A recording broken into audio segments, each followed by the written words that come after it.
Also take this across to the larger panel which joins us now. Niharika Karanjawala, Principal Associate at Karanjawala and Co.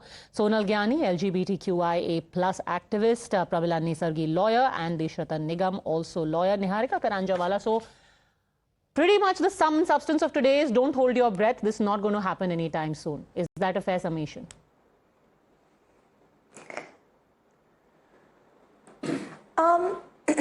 We would still be hopeful. As Mr. Jethmalani said, I agree. There's no guarantee, especially in the run-up to an election year, that something that deals with the rights of minorities will be a legislative priority. And I think that is something that everyone is sort of grimly accepting. That being said, since this was the offer made in the Honorable Supreme Court by the Solicitor General, one hopes that they will take expeditious steps to at least set up the committee. Whenever Parliament considers it is fine, but the Supreme Court has clearly stated that input needs to be taken from the LGBTQ community. What are the issues they face on a day-to-day basis that this committee might be able to address? So that's also in itself quite a long and drawn-out process. So hopefully we see at least the start of that. Because but one just to be clear, that committee also is just going to talk about how do we make your life easier as a same-sex couple, not as a married couple. That committee is not looking into your right to get married. So my understanding would be that if the state so wishes, that committee can also look into the question of whether either marital rights or marriage equivalent rights can be extended. My understanding is that that committee would be so empowered should the state so wish. Now, whether the state so wishes, one does not know. So that is what is to be determined. Certainly, it would have the power to look into that question, as it is to be an information gathering community from all sides, take in all points of view, and then give your views and give your suggestions to Parliament on what can be done. But like I said, post Navteej Johar, what we saw was Justice Nariman's recommendations that steps be taken to integrate the LGBTQ community into society were not taken seriously. And even when we were in court for this matter, the state could not give us any concrete steps that they had taken in that regard. So the hope is really that this will not fall to the wayside the way that did. Mr. Nigam, do you think that the proof of the pudding should be in the eating this time around? Let's see some show of intent. At least a committee should be set up. And who knows, maybe bring in a legislation. Who knows, there could be a special session.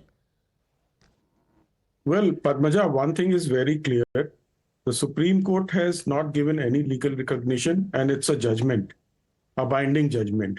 The mandate of the committee is to give them certain welfare benefits, certain welfare measures like adoption, insurance, nomination, and things like that. That committee has a limited mandate because it is being created under the direction of the Supreme Court, not otherwise.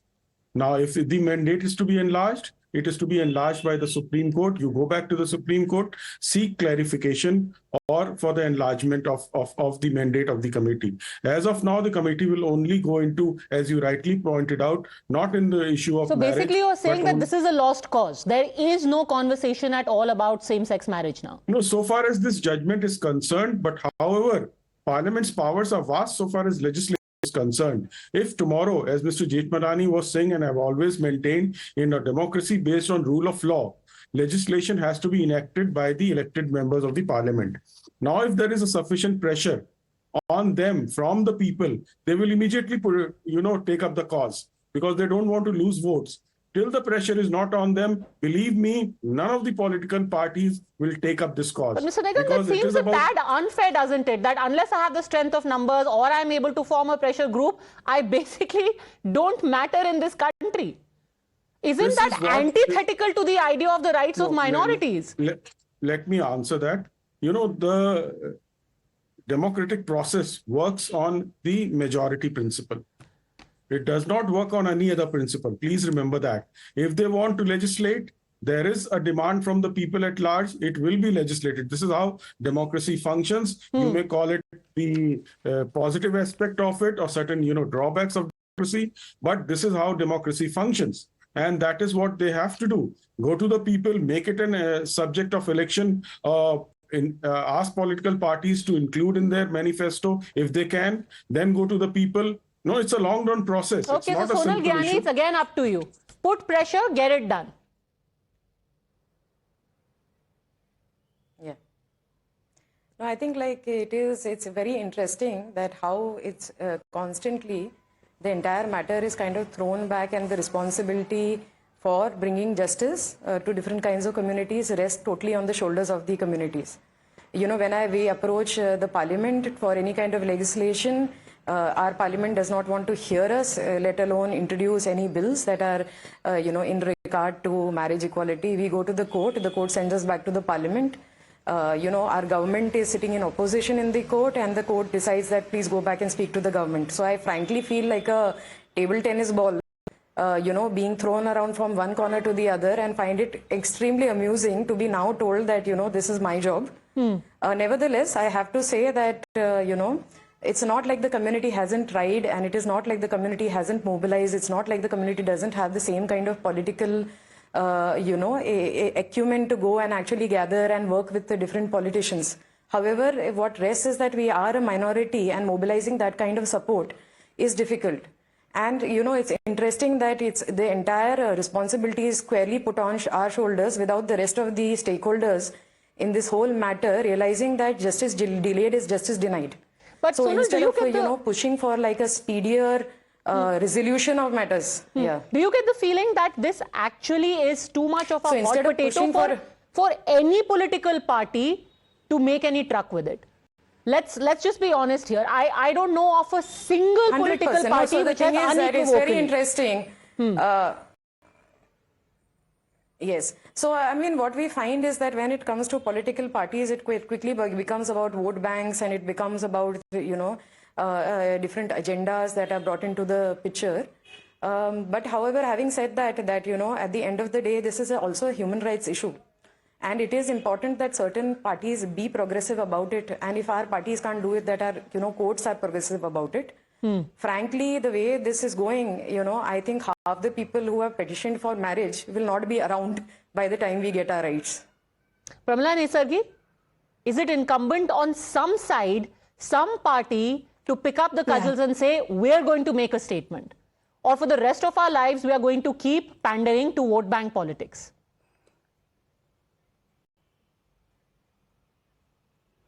I don't consider this, I don't want to treat this as a politics matter. I want to speak to you as an individual, and in the eye of law, what I have to do it. See, I don't think that this category as such must be equated with the other couple or the married couple. And in any one of the religion, we don't have this concept of getting married with the same sex. Leave alone that now the Supreme Court has come down and said there is no fundamental right. So forget about the fundamental right. What is the right that they have? When you want to think of the right, how you have to treat them. And even if a committee is appointed, what they have to deal with. They have to be treated as individuals. Same sex, two different persons, what are their rights when they want to live together or live in relationship. As it is, we have the live-in relationship with heterosex also. People have recognized and they're getting some rights also. They're getting, even of their offspring, they're getting some rights. Now, in view of these people, when they're not normal with the other people, they have some special thinking process. They want to clear their lust. To how they want to ego. Okay, let's just dial that back a little bit. Let's dial that back a little bit. Let's stick to the legal position, ma'am. This is not about our individual opinions. I will just read to you what Justice Chandrachud has said. Ma'am, you're a lawyer. Frankly, all of you here are lawyers. I'm the only one who's not. So let's just stick to the legal position. It's not about your opinion or mine. Here is what Justice Chandrachud today said. Queerness is a natural phenomenon known to India since ancient times. It is neither urban nor elite. The state has an obligation to recognize such unions and grant them benefit under law. In Article 15(1), the word sex must be read to include sexual orientation, not only because of the causal relationship between homophobia and sexism, but also because the word sex is used as a marker of identity, which cannot be read independent of the social and historical context. So this is the Chief Justice of India saying it, irrespective of what you and I may think. Now, the point is that yes, politically it is unviable. Let's leave our moral judgment of it. Politically it is unviable, but who will be the larger person?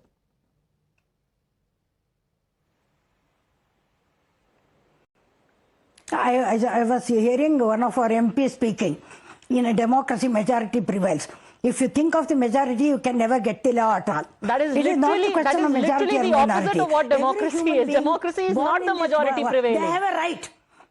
They have a right. Their rights have to be recognized. What is their right? We have to tell them what exactly is your right. It is not a fundamental right to marry. Marriage is not the word to be used. It is only a word that can be used is companionship. It is not this sexual relationship. They have sexual, you may call it perversity or it may call it something else. But it is something concerned with their own sex. Okay, hold on a second. Hold on a second. Let's again, like I said, I urge everyone to stick to the legal point. Respond to this, Sonal Gyani, that ultimately it is not a fundamental right and it all boils down to that. Call it companionship. Somebody else wants to call it civil union. Somebody else wants to call it union.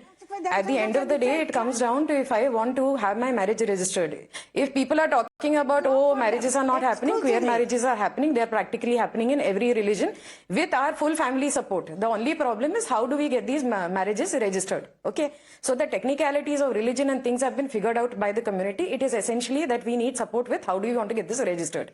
Okay, and if you are going to constantly think about what we are doing in the bed, I think that's a very problematic imagination of what couplehood is. My entire grand family, my, colleagues, my entire, building, everybody knows about me. Everybody is supportive. My partner is supportive. So, I don't, fully agree with Madam that if there are, people who have the support, are willing to, give the dignity to their relationship, even as civil union, then at least recognize. If you want to call it companionship, recognize. We've not been given that also. I'm not saying call it marriage. Okay, then give me civil union. That also you're not willing to give. So then at the end of the day, don't say that we fight for your rights. We are fighting for your rights. That's what I'm saying. It's time to turn the lens back onto other people and also look at the part you are playing here. Desh Ratan Nigam. Well, Padmaja, one thing is very clear. I think when judgment talks of ancient times, you have to recognize the fact these, civil unions or companionship, whatever you call, they were recognized. But they were not given the status of marriage, nor were they promoted. They were considered as a part of humanity, but they were not promoted. That is what ancient culture was. Let us leave it at that because we have moved far ahead of our times and we are in the times where people are discussing this issue. Only thing boils down to today is it is within the domain of the... At that time, no marriage was registered. All kinds of unions were unregistered. A heterosexual marriage was also not registered. A same-sex marriage was also not registered. No. In modern times, we register the former. Why can't we just register the latter? See, let me point out, recognition and registration are two different things. The ancient law never recognized such a marriage. Registration is a modern-day concept, which is a different thing. That recognition was neither given in ancient time, nor our society is giving it to them today. Registration will only come when there is a legal sanctity to the marriage, considering same-sex marriage as legal. Then the next step of registration will follow. Why can't we recognize in the modern day? That's my question. That is the moot question. Why can't we recognize it in the modern day? See, it is not my individual opinion and your opinion. It is Parliament's discretion and domain. Enactment of law is Parliament's discretion and domain. Whether I like it, you like it, or the entire panel likes it is a different thing. The day Parliament feels that it is a right topic for them to take up because there is sufficient pressure on them, they will immediately, because politicians are very sensitive to votes, they will immediately take it. Today, they don't have that kind of a pressure on them. Therefore, it is not a matter of importance for them. It requires probably some more time to flow. Certain things have come to their, So I'll just address the elephant in the room. Basically, Niharika, what the underlying sentiment of all of this is, the society is not ready. They will not vote for you if you bring this in. So nobody wants to touch this with a barge pole, and that is the way it is going to stay, pretty much. Because society doesn't permit it, doesn't want it, can't see it, can't tolerate it.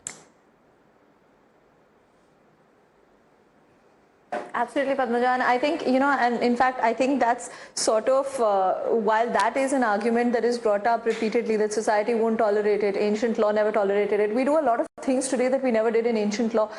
We did a lot in ancient law that we have outlawed today from a human rights perspective. Also, as ma'am was saying, where is their right? They have no right. Where is their right? I would say that the right stems from the right to equality, which is very much a right that they do have. One thing I do very much agree with Mr. Nigam and Mr. Jethmalani, who was on the session before, and I had the benefit of hearing the last bit of his statement, is that when you are dealing with politics, politicians react to votes. You have correctly said that no single party has ever taken this up as an issue. Why? Because they feel that it's an issue of extreme minority rights. And like you said, Padmaja, if you're a minority, you don't really count because you can't make a difference to the vote bank. So while I feel it's very unfair for this to come back to the LGBTQ community and for it to be their prerogative once again, I do agree that perhaps it does become not just their prerogative but the prerogative of their allies, their families, their friends as well, to make it clear. This might be involving the rights of a minority section of society. However, it doesn't just impact them, it also us, their families, us, their friends, us, their allies. And as such, this is an issue of significance to us, and this is an issue that actually does have numbers behind it. And I think, while I don't think that's fair necessarily, a lot of struggles for equality are not. And I do think that if this is going to be debated in Parliament and in the public domain, I do think that something that will motivate a political party to take this up as a stumping position is hearing a majority view, or at least hearing a significant enough section of the electorate saying, look, this affects me, this affects my brother, my cousin, my best friend growing up.